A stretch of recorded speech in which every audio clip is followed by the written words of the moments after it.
One of the things I notice as I look out that the demographic here is definitely not just youth, and that speaks to something in this next introduction. Robert B. Gelman has been marketing and media consultant for high technology businesses since 1974. He and BGA Media have been building websites and creating online content since 1993. He says here on his introduction that he's old now. Well, to me, he's not old now. So, Robert.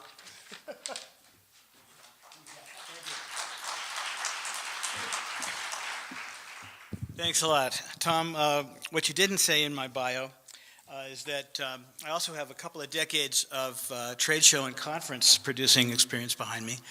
I'm used to being on the other side of the microphone and not this side, so I hope you'll bear with me a little bit on that today. But what that does qualify me to do is tell you that you're participating in an event that is world-class, and I want to congratulate and thank Greg Falcon, Daryl Slocum, and the whole 140 team for a great job today. The enthusiasm today has been amazing. It's been uplifting. I'm completely excited, as are apparently most of you, about what we're hearing. But my presentation has a little different tone to it. I'm going to be asking some tough questions about social media. And I'm not doing this to bring us down, but to bring us up, hopefully, by getting your brilliant minds to start thinking about these issues as concerns that we should address and things that we can solve. So by now, there's probably no one out there wondering what social media is or why we're talking about it today. But what is this idea about a social media divide, and why should you care about that? Well, I think it can be best understood with some simple examples, and I'll start by referring to a concept that I came across about a dozen years ago while I was researching a book I was writing, and it was a thing called the digital divide. It was a kind of a separation between the technology haves and have-nots in the 1990s. Now, at that time, it was clear that those who were able to access and master the techniques of the personal computer had an advantage in both their working and their personal lives. Well, that dichotomy deepened with the advent of the web and the swift spread of global connectedness.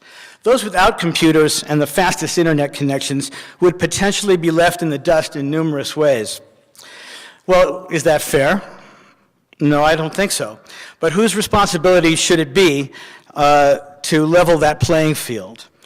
The libertarian ethos of the Silicon Valley, where I worked, provided a few leaders willing to step forward and bring the disenfranchised in from the cold. And some governments did as well, mostly states and the feds. So there were a number of initiatives that came about via nonprofit organizations as well, some on the local level, which gave free computer access and training to those in the lower economic tiers who needed it or wanted it. And then we didn't hear too much about the digital divide for a while, for many years, right up until recently when a new phenomenon with a similar look to it hit the cultural radar, introducing the social media divide. A split not always by chance, but sometimes by choice. Here are a few examples of what I mean. A young woman in South Los Angeles with plenty of digital media skills misses a perfect career opportunity because the job she was hunting was announced only online via LinkedIn, and it was gone before she could get to the library to use the shared computer that she needed to get to. Or how about a young boy in West Oakland who missed his friend's birthday party because his parents sent out invitations only to their network on Facebook, and the other kid's parents didn't have an account. 600 million users, and you'd expect everybody to be there, right? And in rural Nova Scotia, getting to the voting booths has always been a challenge due to weather and the rugged topography. Online voting, what a great idea.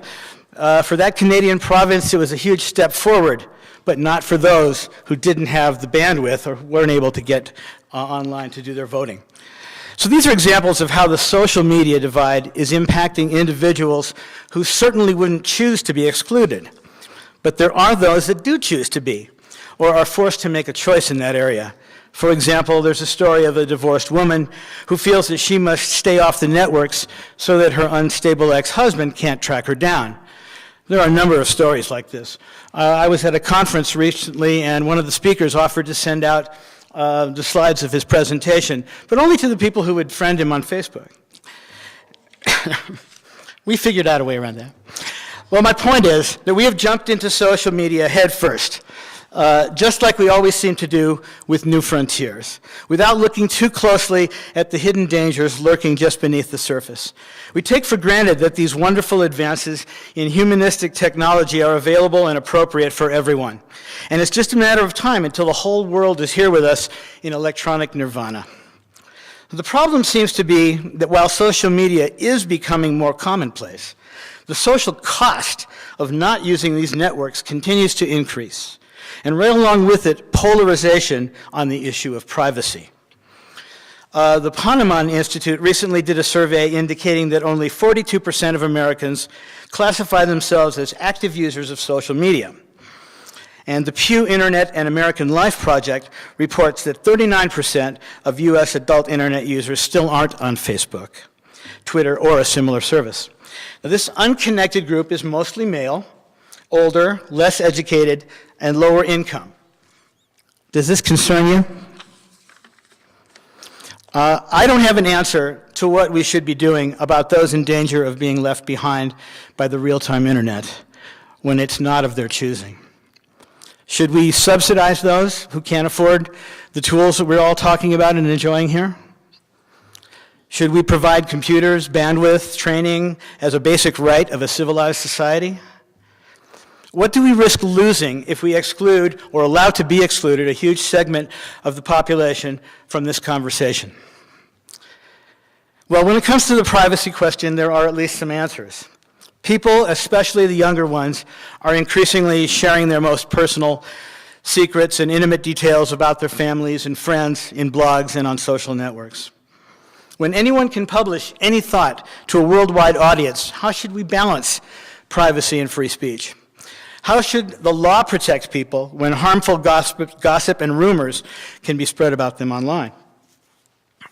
In a series of really good articles on MSNBC's blogs, I found a piece by Wilson Rothman who said this: "Even if you regularly reassure yourself that you don't give a fig about privacy, there's a difference between being open and being at risk.